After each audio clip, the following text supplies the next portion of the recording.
the next topic. No, I got it. You got it? Yeah. Right. 3, 2, 1. Wait, what do you got it for?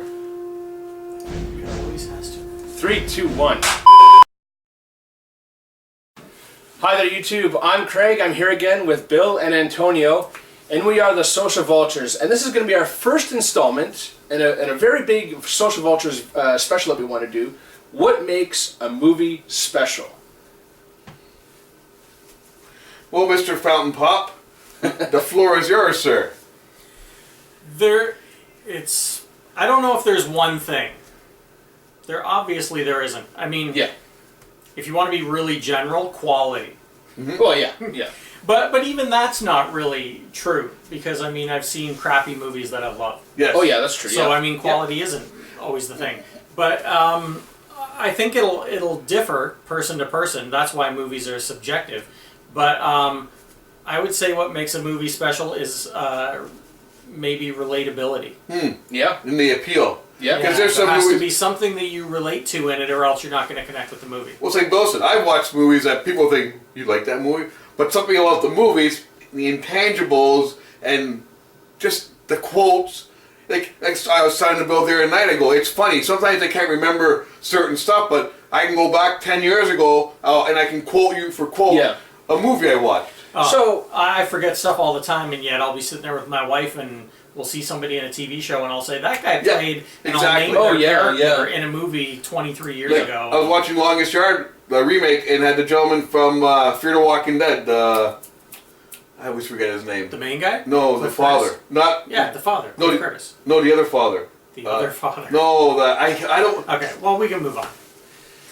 Well, This is the episode where we try and figure out something that Tony can't remember.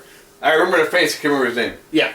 Well, that's very The father from the barbershop. That's very helpful for us. Oh, Ruben Blades. No, that's it. Sorry. There you go. So we actually did end up doing that. Yay me!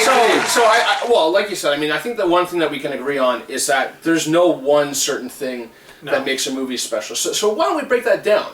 What makes a plot special? What really gets you thinking about a plot or even just a concept?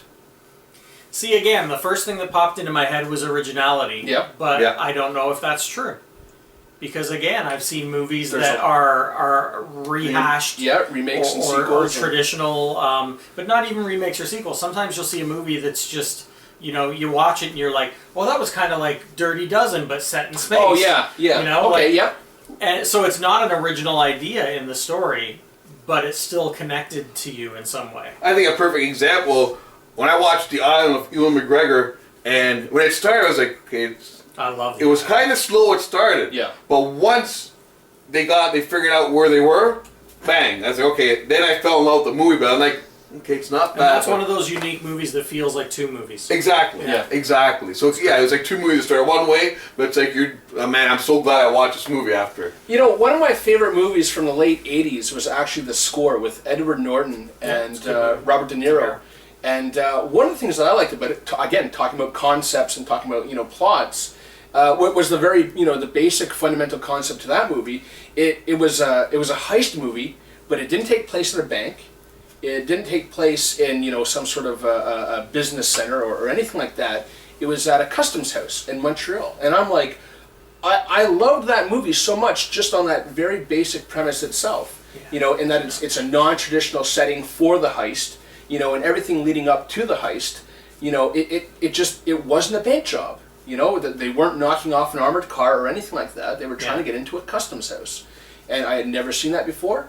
And for me, I mean, not only was it obviously a great movie because it had great names and a great plot, but I mean, just the basic premise, it just really worked. And originality is always going to play into what makes certain movies special. I got an indie movie that I really like that I told Tony I'm going to show him. It's called I Declare War, and it's about a bunch of kids on a Saturday on a weekend that go out and play war in the woods like everybody did when you were a kid. But the interesting thing about this movie is when you're watching them in the movie playing, they have real weapons. And they have they don't really. It's just what you're seeing what's in their imagination. Oh, okay. Like that Star Wars. That's a great concept. That is a great concept. And it's brutal because when you're watching it, you're seeing kids get shot and that's cool. explosions go. But and you forget that it's not really happening. Yep. But it's really just a fantastic movie. Yep. And that was the thing that hooked me, because when I first saw it, I was like, oh, this looks like an interesting movie. And then when I saw that was what was going on, I was like, oh my God. Yeah.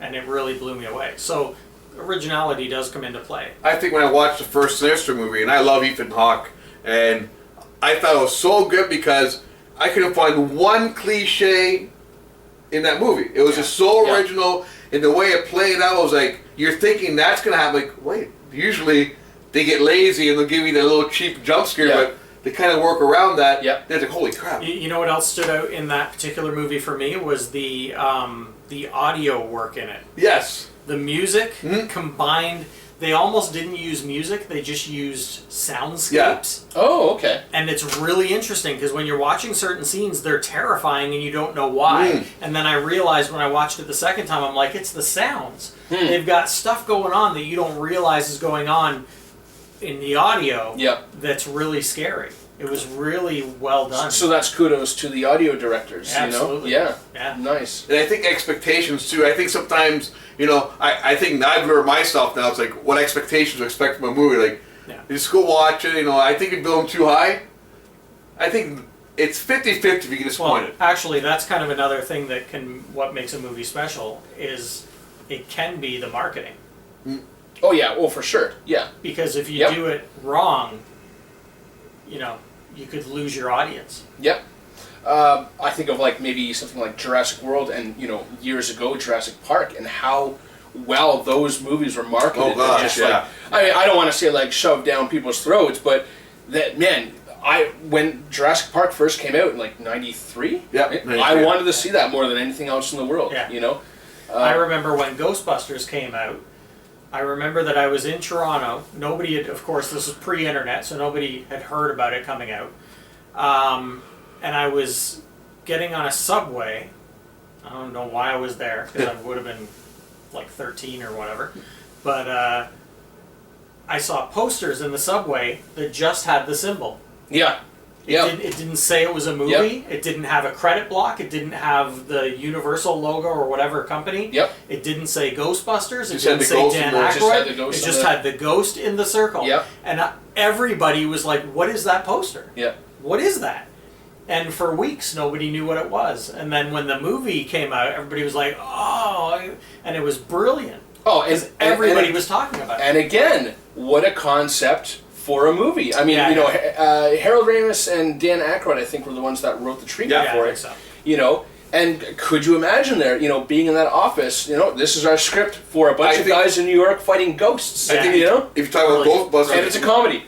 If you talk about Ghostbusters and the appeal it had, you can throw them Back to the Future in there. Absolutely. Like that was never done before. And again, look at the cast. You look at that, Michael J. Fox, Christopher Lloyd, and a flying DeLorean. It's like in a flying DeLorean, in a time traveling flying DeLorean. But saying it gets rubber stamped. And what else was Christopher Lloyd?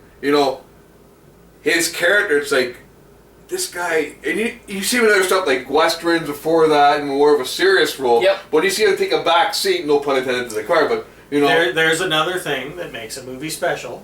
Is it could be one guy, one performance. Can make a movie special. Well, we'll definitely talk about that next time. But you're right. Because he's a good example. Christopher Lloyd took a stereotype of a mad scientist and made it original.